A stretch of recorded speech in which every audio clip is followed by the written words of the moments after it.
You got it.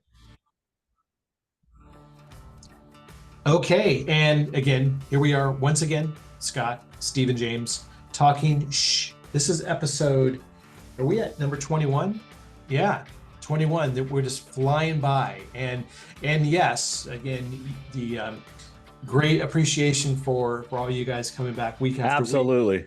Yeah, we teased this topic 2 episodes ago, and on the third one, we'll eventually make our way through the entire list. But really though, one, there's no need to kind of speed through No. this list. It's the best metal song of each year since 1970. We are now in 3 episodes up to 1973. No, we're at 1981. And I'll let Steven kick this off because I know this band holds a very, very special place in his heart and the inspiration, and maybe was even the most impactful band overall for you, right? Yeah, for sure. I'm not going to bring up Kiss because everybody liked Kiss, but Yeah. hang on 1 second. So the 1981 is from my number one favorite band, Iron Maiden, from the album Killers, and their song is Rothschild, which there's a lot of other songs on there which I like better than Rothschild, but Rothschild is a great song because you get that. Yeah. That's when you get to finally hear who Steve Harris is with that bass tone, and that thing sticks to this day. Yeah. They play it every show. They'll play some of their newer stuff. They'll play it, but they always end with these classics, Rothschild being one of them. Yeah. And those bass lines are just absolutely amazing. And that was the Paul Di'Anno singing Yep. on this album, which a lot of people have, they like him or they like Bruce Dickinson. He brought a more of a punk feel to me to Iron Maiden. Yeah. And Bruce brought more of the operatic type to Iron Maiden, which they're both good to me, but Iron Maiden is truly just near and dear to my heart, as I've mentioned before. But Paul Di'Anno, just what a great vocalist, and the backup vocals too, because Adrian does more of the backup. Steve Harris does some, but Adrian's more of the harmony guy that does the backup vocals. Yeah. So. Yeah. No, I that record's fantastic. Again, I heard some of it the other day. I just added in Apple Music because you need one more music subscription, right? But driving around in my car, so you just kind of dial it up, and same thing you talk about in past episodes, and I think everyone encounters this, the algorithm. So now it knows what I listen to, which sometimes will be, if anyone gets in the car, it'll shock the hell out of some people. Right. I'll just let it go, but it's what I love, it's what I listen to. But yeah, I went through and revisited some of the early Maiden records, and listening through Killers. It's killer. It literally, it's like it's such a good record. And yeah, I agree. The more punky, edgy side of Maiden was Paul Di'Anno, and you kind of, if anything, get the best of both worlds. You can say you're an Iron Maiden fan, and you can have interest and likes between, again, there's not an A and a B or one and two. It's just like it's two, it's one side of the coin and the other, but it says Iron Maiden on both sides, and you just get that mix. That's cool. The other thing that stood out is this is one, and you mentioned it, but this is one song from the early days that they still play in their set now. So you get to hear Bruce Dickinson sing Wrathchild. So you have this appreciation, of kind of a greatest hits, set with the older ones before he joined. But he does it justice. He nails it for sure. Yeah, he nails it. And two more songs in there that I really like. My second favorite off that album is Killers. The song Killers is another great song, and Murders in the Rue Morgue is another great song. Absolutely. So, the runner up. Yeah. Ozzy Over the Mountain. So that's now off Diary of a Madman, right? Over the Mountain, is it? Am I wrong? Oh, again, if I make another mistake, I'm just gonna. I'm fairly certain it is. You got to grab it off your wall. Hey, it's all good. That's because we're older now, and we Like, I have really to have to, refresh like, our we have to refresh our yeah. brains I mean, see, sometimes. look, I was like, I was doubting myself, but there it is. It's hard to see this. There, see, look. What a great shot of him. Oh yeah, it's Yeah, just him standing on there. It looks like yeah. almost looks like a little, I don't know what you call those, toy dolls or Yeah, action he's figure, trying to get Ozzy over to action you. figure. Yeah, he's doing Yeah, good. yeah. Oh, But careful, yeah, Ozzy. off that. Where do you go? Hey, you fell. Sharon! Sharon. Ah, that's so There we awesome. go. That looks good. So yes, really, like it's been a long day, Stephen, right? I understand. Me too. Over the It's been a Mountain, long week. side one, track one on side one of my favorite Ozzy record, Diary of a Madman. And a great drum intro, by the way. Oh, yes. Yeah. So yeah, there I am. Good. And I had to fact check myself just to make sure I wasn't. Well, we don't want to go into the story about Lee Kerslake and I can't remember the other guy with Sharon and having to. Yeah, so we'll leave that out of it. But the song is a great. The drums, those triplets in the beginning are phenomenal. Yeah, and just all of it, such a good record. Yeah, and this one actually, this is an original. Nice.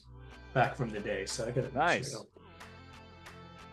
Now I do, over the years, it's kind of funny. I have like, I think 2 copies of that, and I have like 3 plus a picture disc of Blizzard of Oz, because I got those as gifts, and I accepted it, and one of them I was going to try to return on Tower.com, and I never got TowerRecords.com. I never got around to it. So, so I have extras.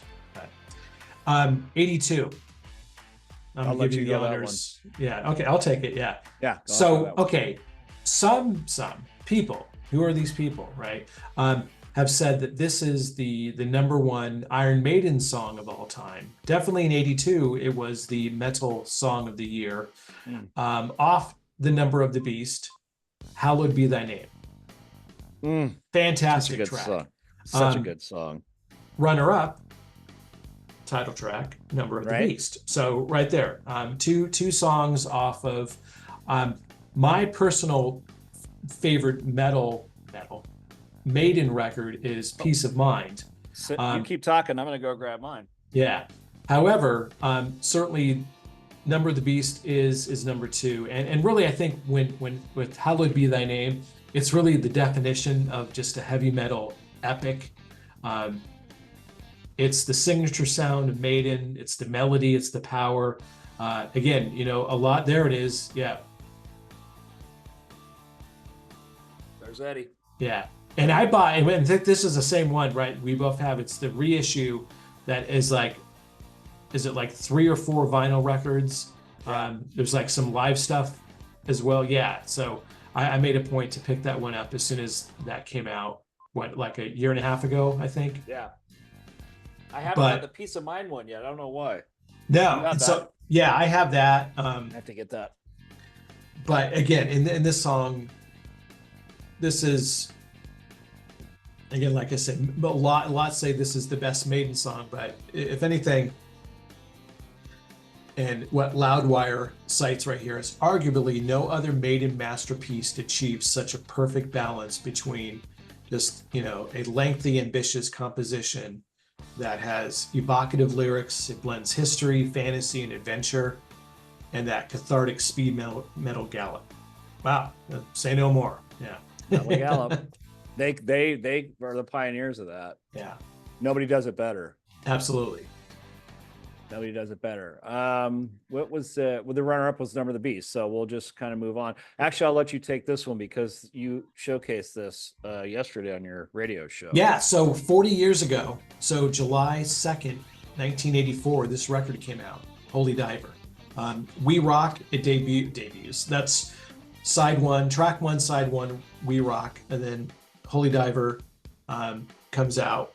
And again, it's really just something that is such a great track. And this, it was short-lived career for Dio in Black Sabbath. But when he, went from Rainbow into Sabbath, you knew who he was, right? And absolutely. again, short-lived in those bands. And I'm not saying it's weird. Bands are weird, right? Getting along with 4 to 5, maybe 6 different people constantly. Different likes, different around. dislikes, right? Moving around, really wanting to be. And I think the big part of Dio, and there's a really cool documentary on Ronnie James that might have been released on Hulu, but you can double check that. It's probably been on other platforms. Showtime is where I saw it. Yes, but it goes through his career, and nice. it's really cool, and it talks about when he left Rainbow because he didn't want to write these fantasy songs that Ritchie Blackmore was all about. And now in a way he ended up writing about wizards and different things. Yeah, I was gonna say, kind of wrote similar as that, but there was just something with the way the music was coming together that he wasn't about. He didn't want to do the music in that fashion. He definitely was inspired from a lyrical. Let me make that distinction. Then in Sabbath, I don't really recall the whole drama behind it. Again, those 2 records, Mob Rules, Heaven and Hell, which we'll probably see here very, very soon. It was more a matter of it just didn't click, right? For whatever reason. But when he went into Dio, it was okay. Now it's my turn, right? Let me lead this, because he really wasn't the leader, unless you go back years and years before that, maybe in Elf and when he was doing his bebop, right? So he brought Jimmy Bain, who was in Rainbow, right? He brought in Vivian Campbell, who was this hotshot teenager, right? He was like 17, right? And then is it Vinny Appice or Vinny Appice? Yeah. Because Carmine goes by a piece. I know, it's like, come on, guys. It's like, anyway, Holy Diver with the runner-up in 1983 of The Trooper. And did you know that? Yeah, did you know that Vivian and Ronnie James Dio did not get along very well? They clashed quite a bit. Yeah. Interesting. I wouldn't have thought that, because what an amazing guitar player this guy is, and got cancer and beat it, FYI. So fuck cancer. Yeah, absolutely. That was so random. Yeah, that's okay. Yeah, true. 1984. 1984. Oh wow, here we go. It's interesting they skipped, but I'll continue on. So we kind of talked about this kind of in depth last week or a couple weeks ago about Metallica from Ride the Lightning, Creeping Death. Yeah. And I have notes real quick right behind me, and I just want to grab them briefly because there's a couple of songs on there that I thought, obviously, I don't know that. I mean, Creeping Death's a great song. Yeah. So I'm on load. Ride the Lightning. Oh, Creeping Death is number 1. Fight Fire with Fire, Trapped Under Ice. Creeping Death is a great tune. A different sound from Kill 'Em All. Yeah. And interesting that album also had a song that was kind of, I guess it was kind of poo-pooed. What's the sad one? I can't think of the name of it. I'm having a brain fart. You have 57. You forget these songs. Yeah, I do the same thing. Anyhow, Creeping Death, Ride the Lightning. Not certainly my favorite Metallica album, but I'll put on any Metallica album and listen from front to back on both sides, because they're all so good. They're all so good. Yeah. You want to tag on any of that?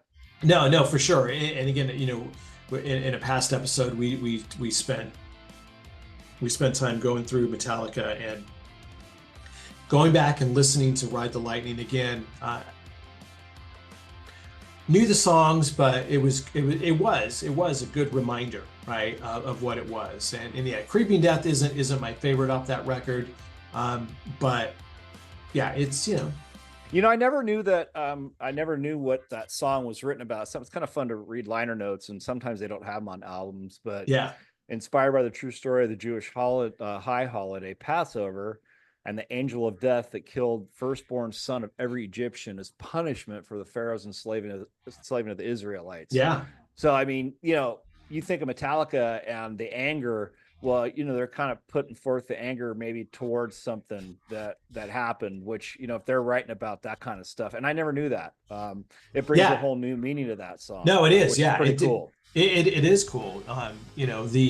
The history lesson, and it is, if for you guys listening, or maybe not, maybe you're not a fan of metal, you've heard of Metallica, but it's not all just, sex, drugs, and rock and roll, right? No. There's some literary depth, in many of these bands, and yeah, right there, you can, as you talked about, you can get some, history. People probably heard about that, if you've studied the Bible or familiar with the Bible, if you went to Catholic school, or if you went to on Sunday you got dropped in, to CCD or any of that stuff, synagogues, whatever, any of that, any of that, you would have some idea, but yeah, it's to have it represented in the song, and kind of one of the timeless metal chants in that song, die, die, die, die. Mm-hmm. So let it be written, so let it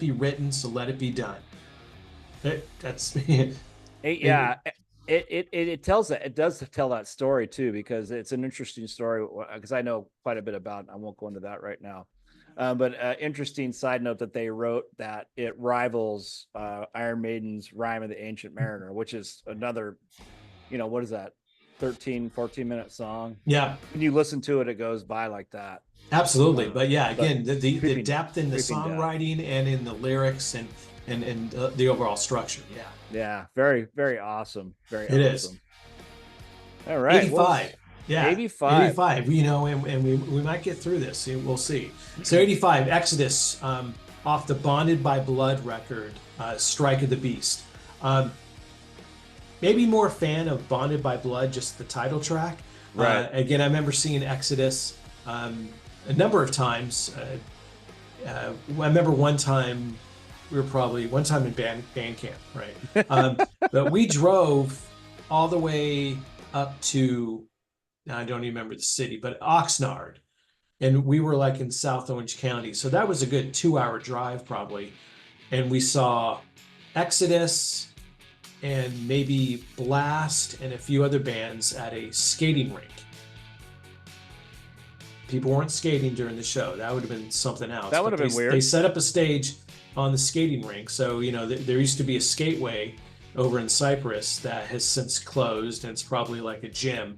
But there's still a skating rink out here in Nashville. I drive by whenever you're going downtown.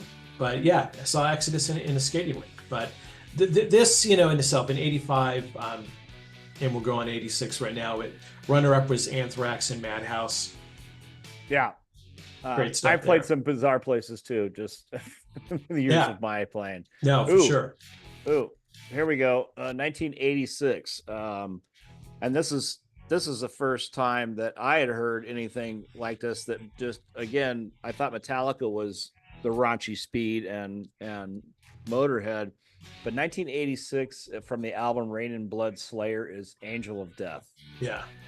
I mean, say no more. I mean, that just is, I don't even know if I have words for it. I'll let you take this one. No, it's a good song. It is. Yeah. This is my, favorite Slayer song. And I'll just reveal the runner-up was Metallica Master of Puppets in 86, which is my favorite all around metal song, and favorite metal record, Master of Puppets. But yeah, it's one of those things where, does Angel of Death edge that out? That whole Rain and Blood record is just phenomenal. Released in 86. It's so good. It made me skip a football game and go to the show, on a Friday night. For sure. When they played at the come back to me memory. Palladium? No, it was a smaller place in LA, kind of across from where Staples is on the other side of the freeway. And it was the Olympic Auditorium. Oh, yeah. So that was, and I forgot about the other band that was on that lineup. It was Metal Church. So it was Slayer, Metal Church, DRI, Blast Again, maybe Cryptic Slaughter and one other band. But yeah, that's phenomenal. But again, you talk about, you get some history lessons. Ladies and gentlemen, you can learn from these metal bands. This song chronicles the horrors of the Holocaust. Oh, it's horrible. And who was the Nazi butcher, Joseph Mengele. Yeah, and it's so in that, you can't help but listen to the lyrics, right? And you can pick up on what's going on, and then you want to dig deep back. In the 80s, definitely for me, you pick up the vinyl and you sit down and you read the lyrics back and forth. You play the record over multiple times, and yeah, with the line you talk about liner notes, it's like, God, that's just a lost beauty of being able to buy. And even when I buy cassettes, you could still unfold the J card, right? The jacket, and read it all. It was still there, but yeah, you got to really get into it and really understand what it's about. Thrash metal perfection is what Angel of Death is. I do have to make a bit of a stink here, because they're calling Metallica Master of Puppets the runner-up. Personally, I think it should be flipped, and I'm just saying that as far as what I like. Yeah. I know what they're talking about. You can't. It's not really comparison music at this point anymore. But Master of Puppets was like. Anyhow, I'm sure that's going to pop up. But yeah, Angel of Death, when I first heard that whole album, that was when I first got introduced to Dave Lombardo. Mm-hmm. And I was just floored, because at that time, he was the guy that was the fastest on double bass drum. Oh, yeah. Now you got these guys that can do 280 beats per minute. I don't even understand what that means. So, but yeah, great album for sure, and a great song. We're going to pick it up a little bit on the next few, just because it's like, I know Death. They've had some good songs, not really following them. 87, Death, Zombie Ritual. Runner-up was King Diamond and Abigail. That's fine. I don't really have a pro or con against it. No. 88, go ahead and take this one. Yeah, we gotta hit the brakes on this one. So this is And Justice for All, Metallica 1. And I'm just going to really flop to the runner-up, Slayer, South of Heaven, because I would flip those now. I would agree with that. Yeah, I would flip those now, because South of Heaven, just again, another song that just pushes you into a wall or melts you into a seat. Yeah. And Justice for All was a different album, not my favorite Metallica album. And I know we're not talking about favorites, we're talking about the song One, which was when you watch the video, it's quite disturbing, but an interesting, tells a story about Dalton Trumbo's book and film Johnny Got His Gun, the tale of a World War I soldier whose arms and legs and face are blown off in battle, but whose cognitive abilities are impaired, rendering him in a prison of his own head until he learns to communicate through Morse code. Yeah. So, I mean, that's a lot to digest and jam into a song, which again, that's where I give it a lot of props, because they really took the time to write that song to that entire story, which is, again, phenomenal. It is, yeah. And now just off the top of my head, I'm not going to recall the entire lyric, but I'll start with it. Darkness imprisoning me, all that I see, absolute horror. Yeah. And then the rest of it again, this was their first, and I can see why, and I do agree. I kind of shook my head. Maybe I didn't audibilize my agreement of putting Slayer South of Heaven 1, and not to be confused with Metallica 1 as number 2, as the runner-up. But yeah, it was the first video. We got that on video. Yeah. It was the first. We'll cut that. Scott caught that. We'll cut that. We'll edit that out. Oh, hey, by the way, we're live tonight. We're streaming this video worldwide. Yeah. And Scott's only drinking tea. Yeah. Yes, that's all it is. Anyway, this was the first video they put out. There was a big to do, and I remember sitting down when they had the world premiere on MTV. So the record as a whole, not my favorite. Master of Puppets is, and Justice for All. For sure. 2, I love it. I'm not caught up with the bass. I understand the whole story behind it. We talked about that before. But yeah, it's still, you know, when they play it live. And I'm really not a fan of any other band that's ever covered this song, because there's just something about Metallica and what they did for this song. And when you see it live and the pyro and the coordination on the stage, it's an event, right? It's I don't think anyone else can live up to it. You know, cover tunes are exactly that, kind of a throw or an adieu, an appreciation, but you know, I'm not naming names, but I'm not a fan of bands covering that song. Leave it alone. I agree. 89, I agree 100%. Yeah, 89. I'm gonna blow by this one. Morbid Angel, Chapel of Ghouls. Yeah, was it? I'd have to go through and really look into 89. The runner-up was Toxic Waltz from Exodus, which was a fun song. That record, Fabulous Disaster, was a good record. I saw them on tour with, I believe that was it was like an MTV tour. So Exodus on Fabulous Disaster. There's probably Anthrax, and I think Halloween was part of it. Saw them at the Palace. We've talked about the Palace in past episodes. So yeah, great tour, great shows. Think that one's, my personal opinion, is better is relative. Would it be above Morbid Angel? Yeah, just I'm not a Morbid Angel fan. I'm not either. 1990. Yeah, and here I'm looking at the runner-up, and here I'm going to talk about a flip again. Yeah. But so they're not, Loudwire's calling 1990 Megadeth from The Punishment Due Holy Wars. Oh, I'm sorry, Rest in Peace. Yeah. Holy Wars, The Punishment Due. I'm not a huge Megadeth fan. I like a couple of their tunes, but I'm just I don't know that much about them. I don't follow them. I know Dave Mustaine plays guitar and sings and used to be in Metallica, and that's about all I know. And I don't know much about their songs or albums. I apologize. So if you want to throw me in the furnace, go ahead. No. Sorry, the run-up real quick is Pantera, Cowboys from Hell. Yeah. So with that one, and we're going to run out of time, so I'm giving you we edit this out later, or we leave it in. You guys can have fun following along at home. But Stephen, if you still got a few minutes, we'll keep going into. Yeah, we can do another one. Yeah, so, for sure. Like I said, this will be a 20-part episode to get through all this stuff. But it takes really, us 30 minutes to get through 10 years. No, it is, you know, and there's a lot going on here, so that's okay. So I think we can start early. So let me send this to you in 1 second. The idea behind all this is that in 1990, and let me respond to you just for the sake of just conversation. Megadeth fan. I saw them first in probably '86 when Killing Is My Business came out. Saw them at Fenders at least half a dozen times, easily. Probably seen them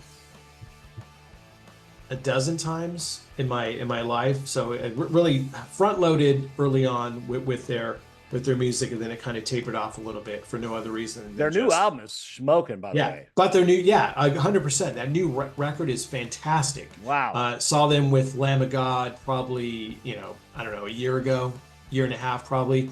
But in that, the impact that Pantera had, to me, is there is no other. There's not even a runner-up when it comes to 1990. Because I remember seeing Pantera at it had a different name, but it was Cowboy Boogie in Anaheim.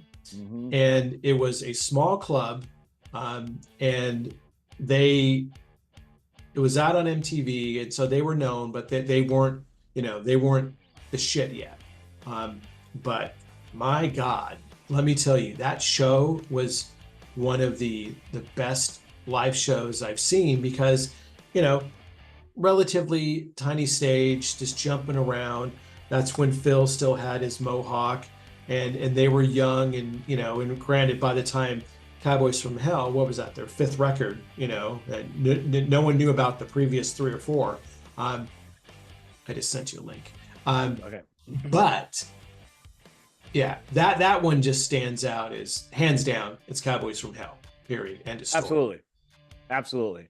I mean, and there's no doubt about it. And there's one song on there, another again, and I like to filter through that album, but there's a song called Primal Concrete Sledge on there. Yes. That is another great song where the drums are really kind of cool. If you get a chance to listen to the master.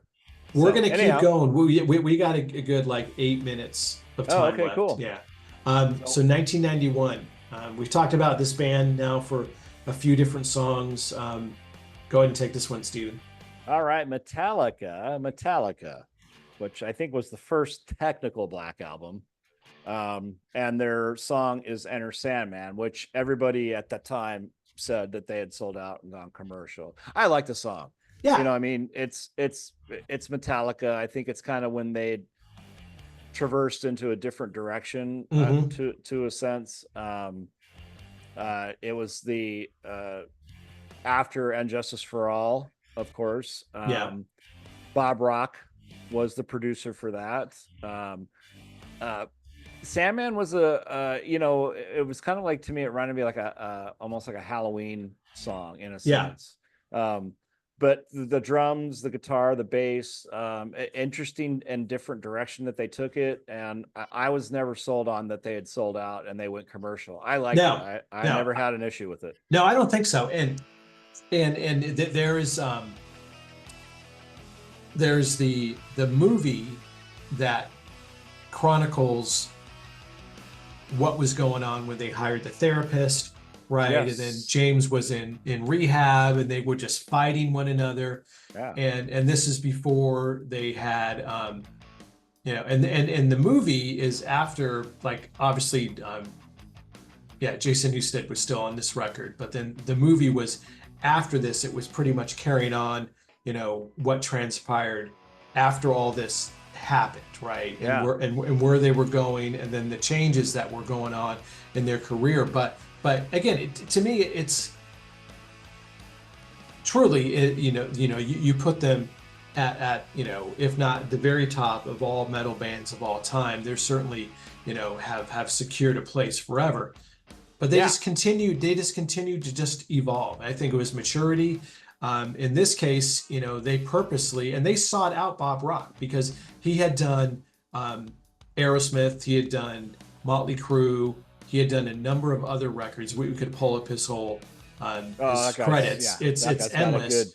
And he did The Cult, right? And so when you listen to it, there was something that was I don't want to say purposely simple in the other records he did, but there was a structure that they wanted to follow, right? So they sought him out, and knowing that he's going to introduce and maybe simplify, right, some of what they were doing.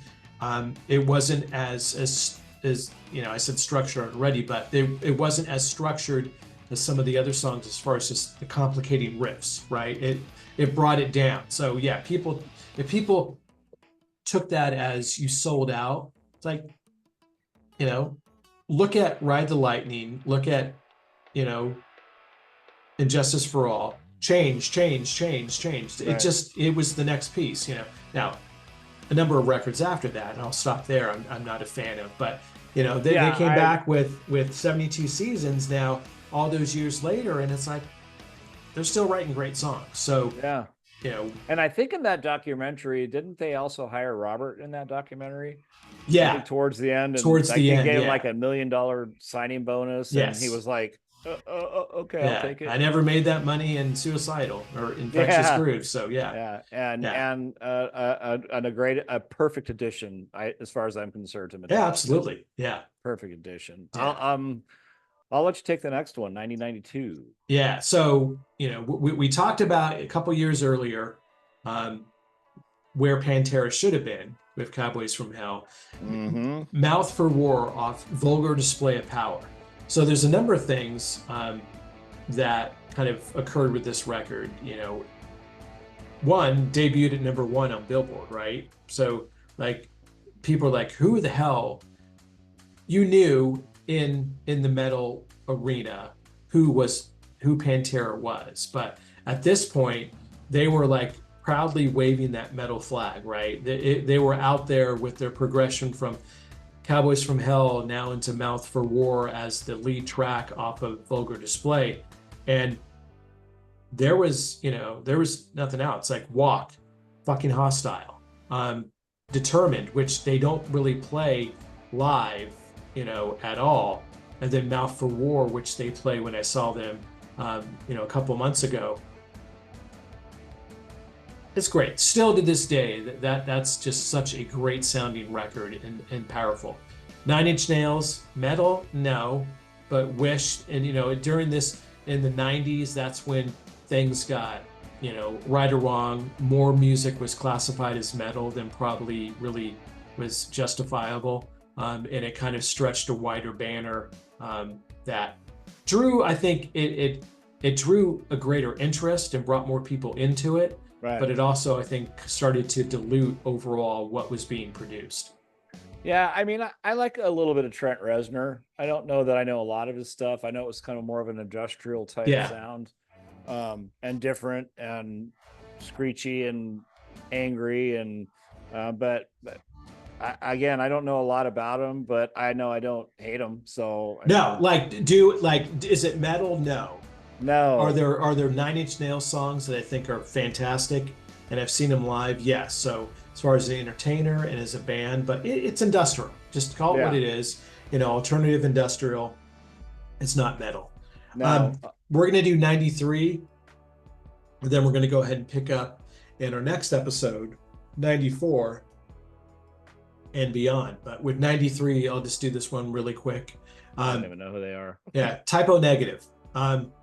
Again, this is during that whole kind of era where, the since long deceased Peter Steele. This was his last record he put out. Black Number One, Bloody Kisses. I heard it. It was on KNAC. If you lived in the Southern California, Long Beach, LA area, you would hear it. Not a fan, really. Just didn't really do anything to me. Sepultura, Refuse, Resist. Very, very strong runner-up for sure. Can I say, and I think Stephen would agree, that Sepultura would be the metal song of the year? We would. Would Loudwire or the masses think so? Probably not. But it's rightfully sitting right there as the runner-up. Sure.